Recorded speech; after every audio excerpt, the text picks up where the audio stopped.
Your name? Neako. That's my real name. And then the rap way is Neako. What's the difference? Like, why did you decide to switch it up? I always wanted to use my real name, but I thought it was whack. You know, being a little kid, I was like, my name is whack. I had like a million rap names probably. And this boy texted my phone one day, he spelled my name wrong. He spelled it Neako. And I was like, ooh, this shit was hot. And then I started saying my name in raps, and that shit, I was like 14. It just started sounding hot, and I was like, alright, cool. And I just kept my real name. So when did you first start rapping? Like, how old were you? Oh, I was 13. I was going to Art Middle Complex, Journey Truth. We had a blackout. I saw a good friend of mine and a few other friends rapping in the corner. I thought they was rapping other people's lyrics, so I ain't care. And then I heard my boy saying his name. I'm like, oh shit. And I never put the pen down, ever. And I was making beats like the same week. So, which do you enjoy better? Oh, I can't say I enjoy one more than the other. It's like equal because they started at the same time. Like, rapping one week, and then my uncle, he was working at Def Jam. He came and brought some computer program to my house. I was like, yo, you can make your own beats on this. And I was like, word? And he showed me how to use it. And I was in my mother's kitchen. So you would say that you making beats and you rapping basically goes hand in hand? Yeah. It basically, like, I hate when people, you usually have people that's like, I was a producer first, then I started rapping. I was rapping, 4 years later I started making beats. Like, it was really same time to me. Like, they got to grow at the same time. Like, I was corny at making beats, I was corny at rapping, and they both grew hand in hand. And even when I listen to my old stuff, I see, like, the growth in each project, I see the growth.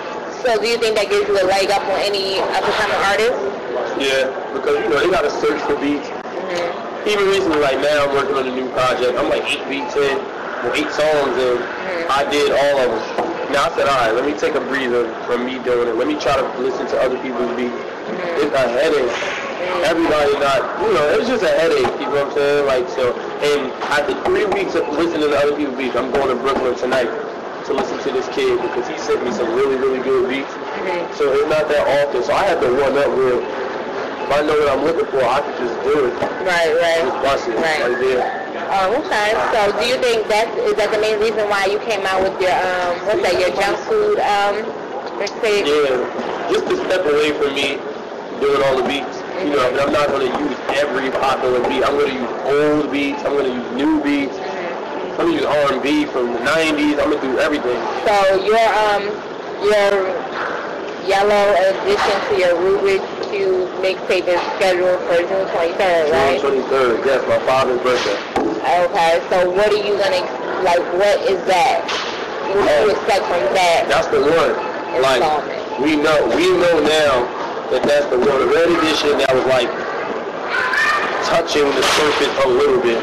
And then the Rubik's Cube Green Edition I did with Green Lantern really put me on the blog world, for real. Right. Then the Blue Edition with my man Jabari and the New Music Cartel, that really like put us out there. Like we was out there. It was like no turning back. People started knowing who I was everywhere. More interviews, more shows, more everything. And then now with this one, like I didn't even know I was going to do a yellow edition. I didn't know what I was going to do. Like my father had passed away January 15th. So we were talking about it like a few days before that. Like, you know, like what tape am I going to do next? And I was like, summertime coming, maybe I should do the yellow. I was like, nah, it sounded like, you know, it's too soft. When my father passed, he passed away intensive care unit, yellow. That was the floor. So that day, I just knew. I knew that day, like, I'm in the hospital, he's right there. I just knew, like, all right, I'm going to do this. And I just started working, like literally 3 days. And it was weird. 3 days after he passed away, I just started working on it. It was strange. Like, I just started working on it. And we put out a 30-second snippet of a record I have called Steady Mobbing. We put it out April 2nd. It's probably like, I don't know what date it is today, but it had, by the 6th, it had almost like 15,000 views on YouTube. And it's just a snippet. So I started seeing a response. I was like, okay. Like they finally getting ready, like how I need them to be, finally. So this one is going to be big. Like, we got radio coming, you know, Hot 97, 105.1, everything. You know, we got MTV schedule, videos. I'm directing videos, so this one is going to be like everything is lined up. Like, I was on Hot 97 before for about 6 weeks and didn't have a mixtape out. Stupidest move in the world. But I didn't know. You know what I'm saying? I didn't know. Right. Like, I didn't know what I was supposed to be doing. And then I was shooting videos before and didn't have a project. So it's like now it's lined up. One after the other. Project, radio, television. It's just going to be a good push. The Neako movement. Yeah, Okay.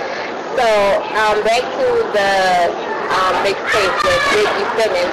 Like, did you enjoy that project? How do you look at him as a up-and-coming artist? Me and Biggie is like a strange situation because I met him through another friend of mine, and it was just through our chat, and we just started kicking it, and you know, I was just really giving him more or less than giving him beats and all. I wasn't giving Biggie beats for about 2 to 3 weeks. It was more of conversation. Like, I was just, because he really wanted to do the rapping thing, and he had already been doing it since he was 5, but he was like, yo, I want to get out there, like in that blog world. I don't want no help. I don't want my parents helping me. I don't want nobody helping me but my friends. And he was like, you know, I want you to help me. And I was like, all right, cool. So I was just going over, you know, just different things, song concepts, and he would tell me what he wanted to hear and which way he wanted it to be marketed. Artwork, everything. We just worked hand in hand, and he's so talented. Everything that I was telling him, he was soaking in, rapping, and he was applying it.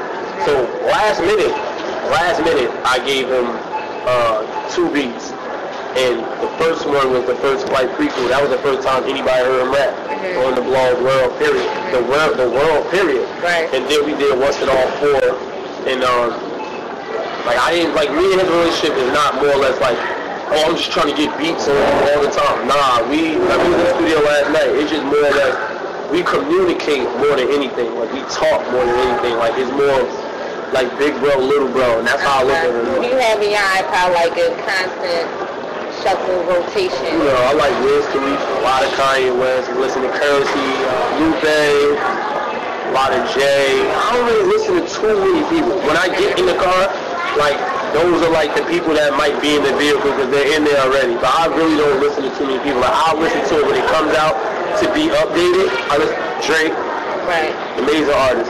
Like, I listen to it to be updated. Like, okay, I know what's going on, and then I kind of like step away from it. Because I'm in the creative form right now, so I don't like to listen to too many people. Because, you know, people don't like to admit it, but we human, and repetition can happen from you listening to something so much, you can start sounding like that. Or you can start displaying, because it's only natural, what you like. You can just start, and then, you know, you might notice it like, wow, I sound like, so when I'm with Cuddy, I love Cuddy, when I'm in the creative format, I try not to listen to too many people. I'll take a listen to keep updated, but I'm always creating, so I don't really listen to too many people that much. I understand. I know it's funny you say Cuddy because I was reading a couple people compared you to Cuddy. Have you heard that before? And how you feel about that? It's dope. He's successful. Right. You know, and in some shape, form, or fashion, we all have something to like. It might be because he's a skinny guy, I'm a skinny guy. Like, I get compared to a song that I put out off the Green Edition called I'm On It, which was about a year and a half old before the world heard it. It was like I sound like Drake. But it only comes from, you know, Drake is the it man right now. Right now, right.